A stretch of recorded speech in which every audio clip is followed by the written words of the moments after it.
Brothers and sisters, do you like, kittens or maybe puppies? I bet most of us would like them. What would you feel, no, if you browse maybe through your social media and then you saw someone is bullying them, no, kicking them, torturing them? Or the mothers who are here, how do you feel when you see your children, no, getting sick and you don't know what to do anymore as a mother, unless you are a doctor also? The fathers here, what if you witness your son or your maybe friend would do, their own mistakes in life, and they will have problems that you cannot simply just solve? How would you feel?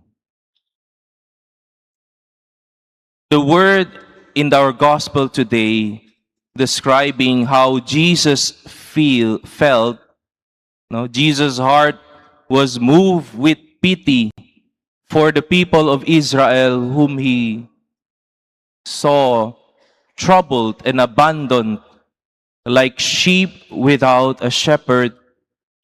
The word pity is actually, in the Greek word, is described as this gut-wrenching feeling of helplessness, of wanting to help, but you just feel helpless.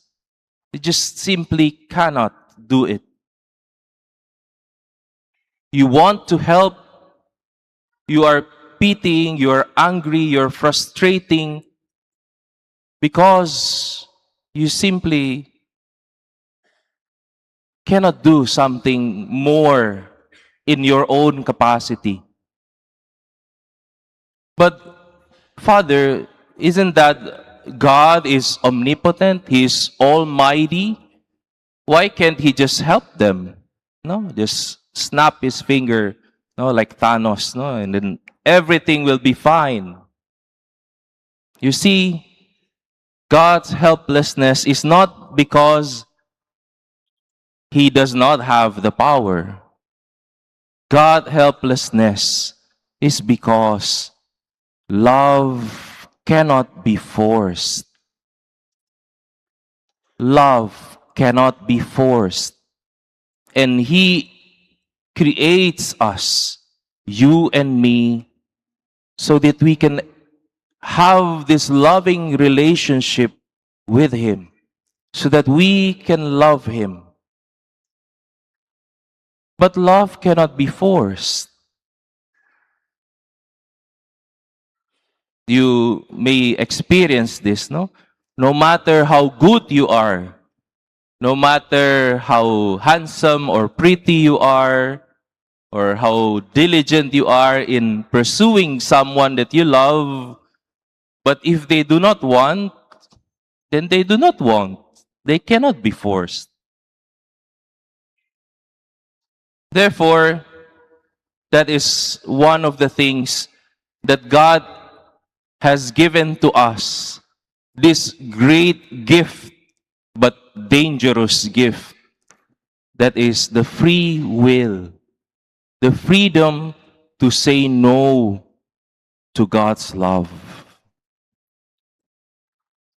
So what did Jesus do after that also, no? He said, the harvest is abundant, but the laborers are few. So ask the master of the harvest to send out laborers for his harvest.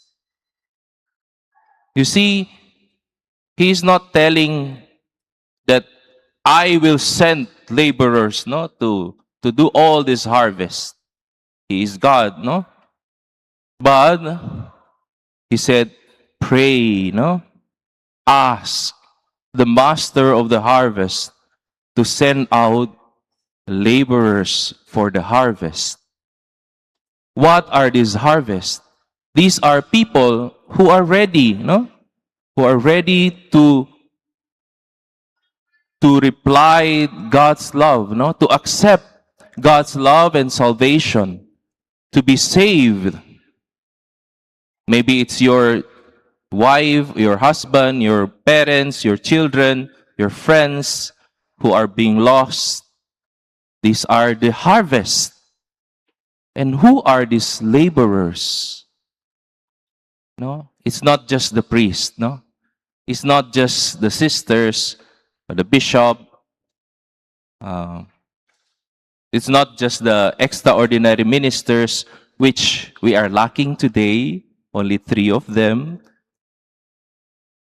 But the laborers are actually ourselves. It is actually you and me in our own capacity, in our own uniqueness, in our own context of life. You are the laborer.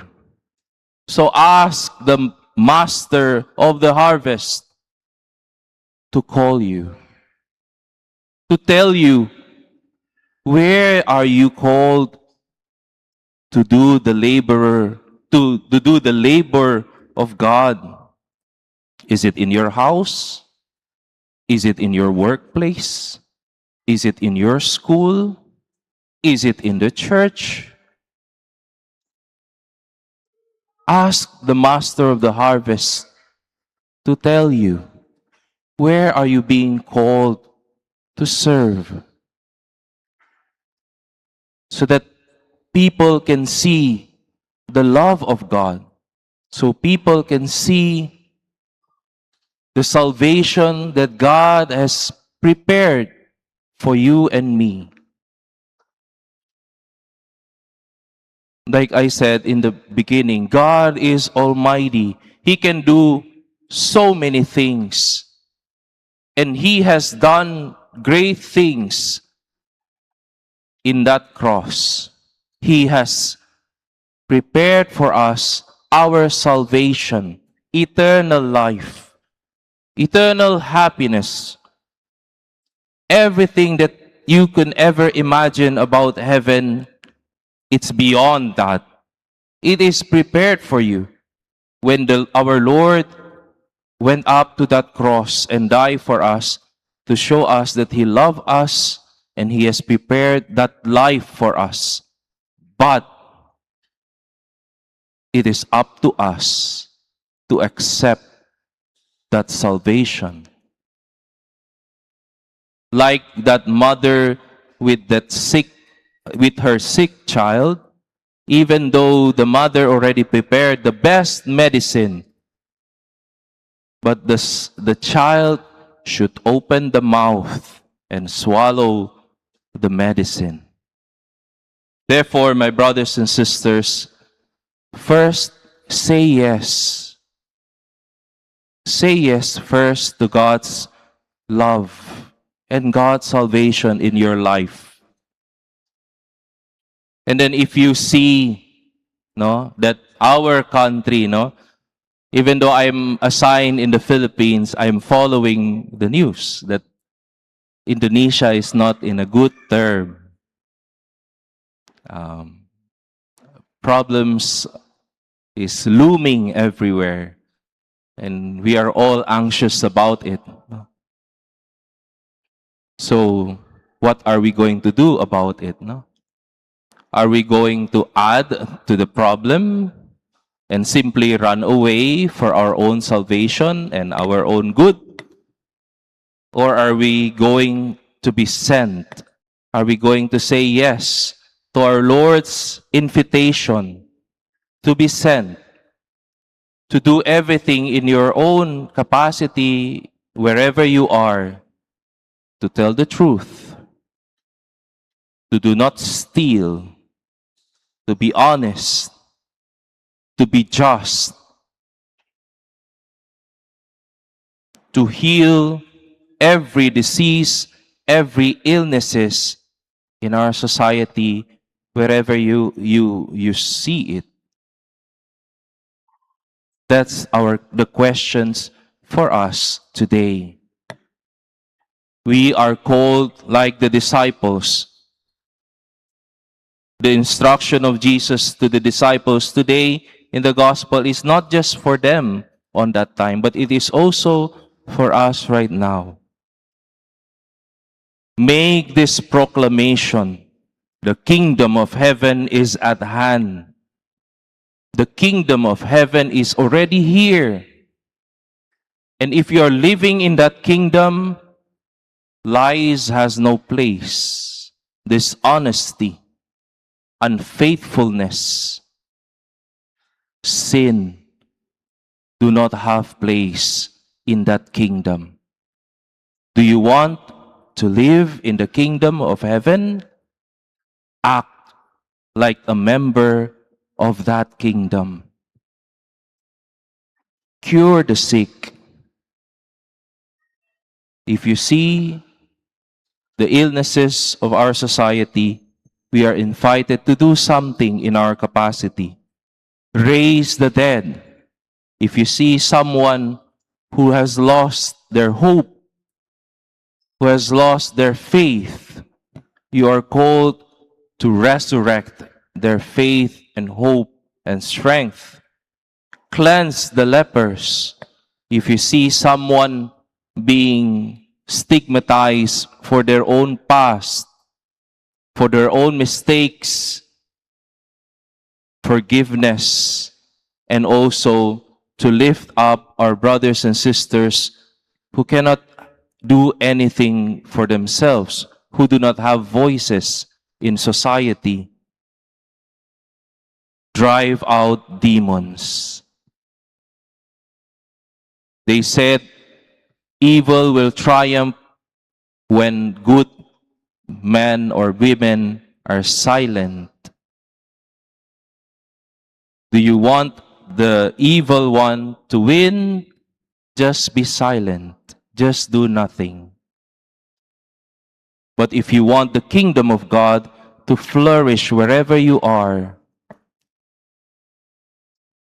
accept the invitation of Christ to be the laborers for His harvest.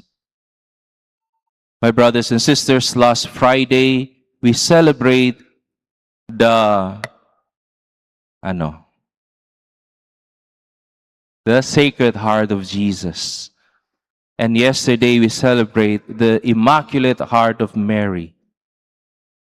The heart of Jesus is always burned for us with the same pity, that gut-wrenching feeling for us to be saved. And the heart of Mary is the heart that always says yes in her simplicity, so that when her yes eventually save the world. Let us also pray in this Mass that we can have the same heart as Jesus, to have pity on our nation, on our family, on our church. Let us have the heart of Mary to say yes wherever you are. You are not too small, you are not too ugly, you are not too stupid, you are not too unpopular. Everyone has a place in the kingdom of God. Ask the Master of the harvest to tell you where you can flourish, where you can fulfill your calling to be the laborers for His harvest. Amen.